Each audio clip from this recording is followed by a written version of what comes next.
Hello, good morning all. So now we can continue our data mining topics from module 6. So in this module 6 it consists of different practical data mining tools and advanced data mining techniques and some CRM application and data mining and data warehousing with Oracle B. First we can discuss some of the practical data mining tools. So one of the main data mining tool is Vika. Vika is a data mining system developed by the University of Waikato in New Zealand that implements data mining algorithm. So it is used in basically developing machine learning techniques and their application to real world data mining problem. It consists of a collection of data mining learning algorithm for developing some of the data mining tasks.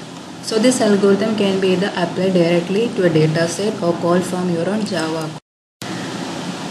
And this Vika, it implements different data processing algorithm, classification algorithm, regression. It is used in regression, clustering, and association rules. And it also includes some visualization tools. And it is equipped with some GUI, that is graphical user interface, for user-friendly access to all of these functionalities.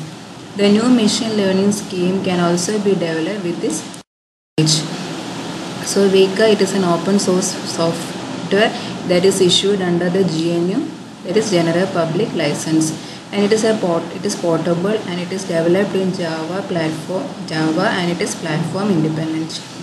And here the data is fed as a single flat file or a relation where each data point is specified by a constant number of attributes, and it provides some SQL database. It uses JDBC connectivity and process result that is returned and the result is obtained by using a database query.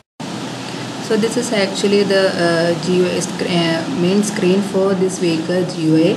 That is, it is developed by the University of Waikato, and here it consists of some of the graphical user interface of Symbol, CLI, Explorer, Experimenter, Knowledge Flow.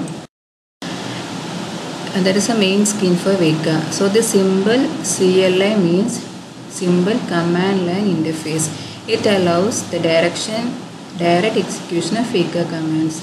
And there is an Explorer, that is an environment for exploring the data, that it provides the main component for the workbench of this main algorithm, and also import data from database, and it pre-processes the import data using some filtering algorithm. And there is also a button known as Experimenter, which is an environment for performing experiments, and this experiments is performed by using some of the machine learning algorithms. And there is a knowledge flow. It is a Java Beans based interface for setting up and running machine learning experiments. And as a first launch Vika Explorer from the Windows taskbar. Press start button, then programs, then Vika. It's a version of 3.4. When Vika GUI chooser Windows appears on the screen, then click on to the Explorer button. Then choose Vika GUI chooser in the window. So then there is a Windows Explorer appears. So next is pre-process the data. That is at the top of the GUI screen there is a first three button. At the top there is a pre-processor section which enable you to load the data into Vika. And here the data that is imported is in the form of a file, that is various formats are the ARFF, CSV, C 4.5 and binary format. And before you are applying the algorithm to data, you have to convert it into some format, ARFF format with an extension of .ARFF. Vika contains filter for discretization, normalization, resampling, attribute selection, transformation and combination of attributes.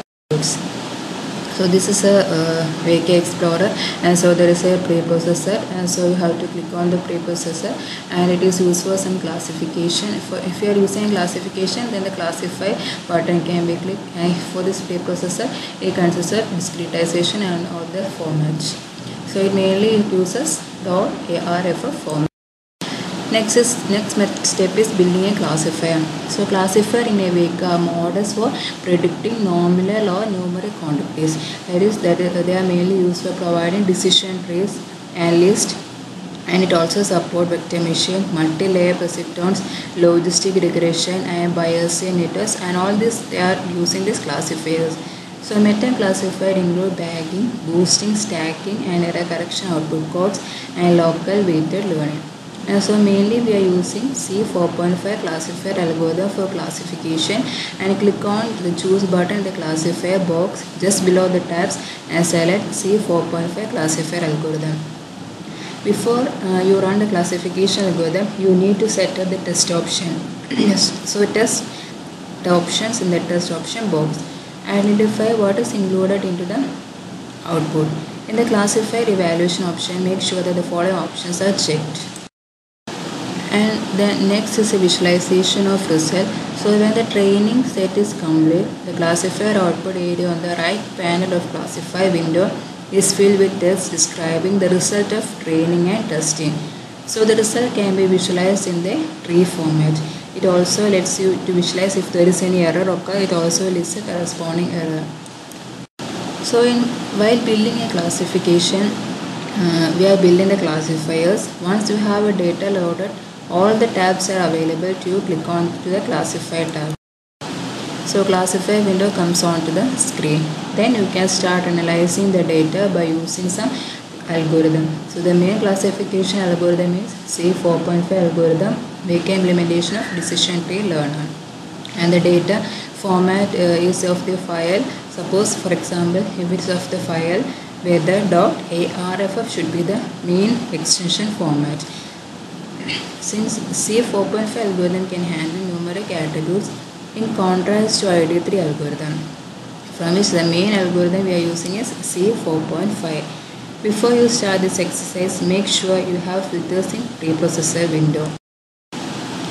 So by choosing a classifier, first choose button, then classifier box. Just below the classifier box, select C4.5. So classifier vector, classifiers, trees, and the corresponding algorithm is chosen. So next practical data mining tool is R package. R is one of the most efficient and effective open source tool for analyzing and manipulating data for statistical purpose, and it is also used for creating some graphical interfaces. So it is an open source package and it performs data analysis and for developing machine learning algorithms. It mainly supports statistical purpose and also for computing some graphical operation also. So in case of R consists of some packages that is used for clustering, and so in case of clustering it consists of agglomerated clustering that are found in the cluster package, and it consists of EM cluster, K modes R for classification of K-means algorithm, and there are also some R packages for FPC, RANN for K nearest neighbor for using K nearest neighbors, and for clustering mixed type data set it uses cluster NCBs. These are some of the packages that are using clustering. And also in text mining also it can be used some package known as Natural Language Toolkit, TextBox, Spacy, and TM package. For text processing we are using this TM, and for well document package for natural languages, Natural Language Toolkit. And next some of the packages that are using data visualization of ggplot2 is an excellent package for data visualization. And here we are using some Python, ggplot for Python for graphic. And along with this there uses several variables are there, objects are there, and some data structures are there. So the main 5 types of data structure that are used in our programming are vectors, lists, matrices, arrays, factors, and data. And here it uses different data types as logical, numeric, integer, complex, character, and raw data. So let me check some of the examples. If you have to print a hello world in an R programming, so first we have to assign hello world to a variable, then print that variable name. So the output should be hello world. Next, it also uses some decision making. It is a prime feature for a programming language. It allows us to make a decision based on the result of a condition. So it consists of several formats. The first one is an if statement. So if statement normally consists of an if, a condition, then statement, then else the corresponding statement. So first assign a value to a variable x. So if is dot character is, if the condition is true, then the print x is a character, otherwise it has to print not found. So this is the format of an if statement in our program. Next it is switch statement. So it is x, then switch, the different conditions are to be given, and if one of the conditions should be satisfied, then the one of the value should be printed on as x. This is a for loop. So in case of programming, first declare a variable b, so then for loop. So for I in b, it means the I value ranges from 0 to 6. So if I equal to 3, then the corresponding condition should be executed. So these are all for the practical data mining tools that I use in data mining. Thank you all.